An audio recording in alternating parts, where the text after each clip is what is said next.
Nós chegamos ao final do relatório da CPI, tem em torno de 3.800 páginas, onde narra com riqueza de detalhes tudo o que havia, e nós chegamos à conclusão que haviam 4 ONGs principais que agiam nas demarcações indígenas, que era o Conselho Indigenista Missionário, que fazia a mobilização e o financiamento e a posterior fiscalização dos pedidos de demarcação. Eles mobilizavam as comunidades indígenas para fazer as invasões de áreas privadas e depois os pedidos de demarcação. Ficamos surpresos porque, na medida que recebíamos documentações, investigações, nós vimos que havia um financiamento internacional dessas ONGs e, principalmente, o Instituto Socioambiental praticamente administrava, o que nos surpreendeu, o tal de Fundo Amazônia. Nos defrontamos com o Fundo Amazônia, não entendemos o que era, fomos investigar e descobrimos que era um fundo criado por decreto do então presidente Lula dentro do BNDES, dirigido praticamente a financiar os projetos apresentados por essas ONGs. Os recursos vinham principalmente da Noruega, em sua maior parte, da Alemanha, dos Estados Unidos e, inclusive, da própria Petrobras. Os valores eram assombrosos. Se não me engano, na época, o Fundo Amazônia dispunha de em torno de 2 bilhões de reais para fazer toda esta militância.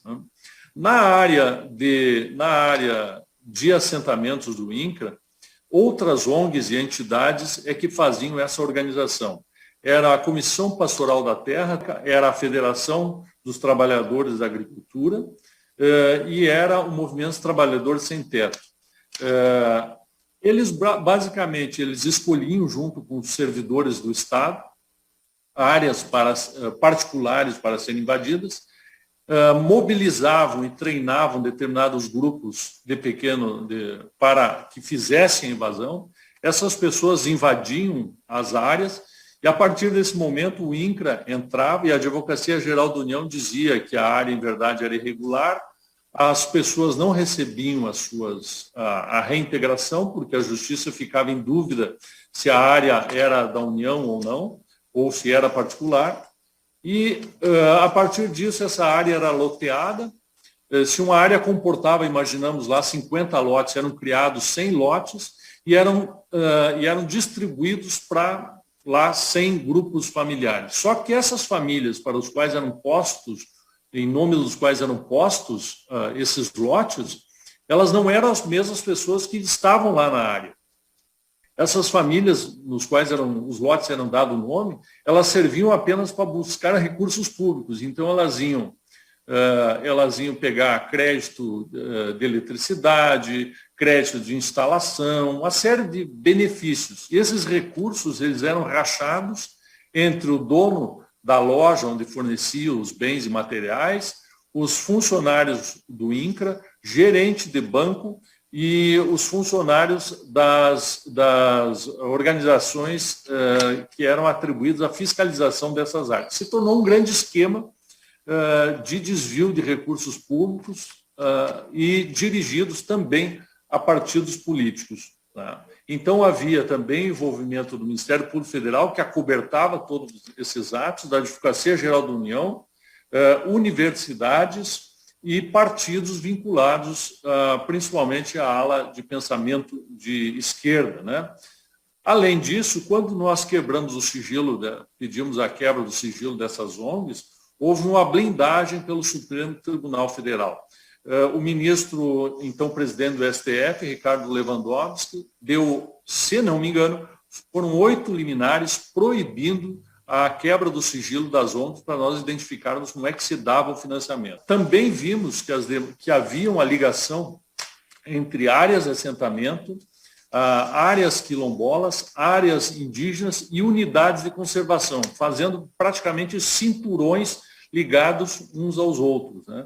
Uma das conclusões da CPI era de que essas terras deveriam ser tituladas imediatamente, todas as terras, para os seus ocupantes, né? O que aparentemente vem sendo feito agora pelo governo federal, principalmente pela ministra Tereza Cristina, pelo que eu tenho notado, de fazer a titulação das áreas, porque senão fica um processo sem fim.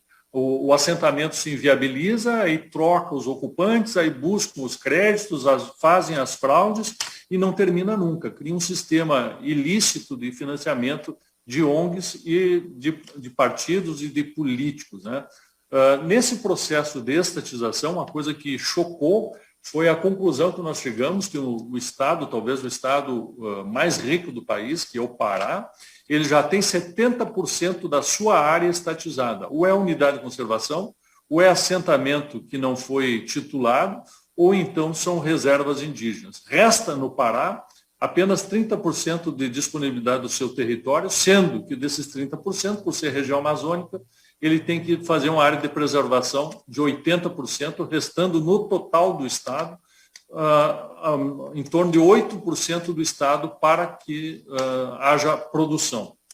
Para vocês terem uma ideia, hoje no país, segundo dados da Embrapa, nós já temos 37% do território nacional ou sendo unidade de conservação, ou sendo reserva indígena, ou sendo assentamentos do INCRA. Para vocês terem uma ideia do tamanho disso, toda a área de produção agrícola do Brasil, ela não chega em torno de 7%, não chega a 8% do Brasil.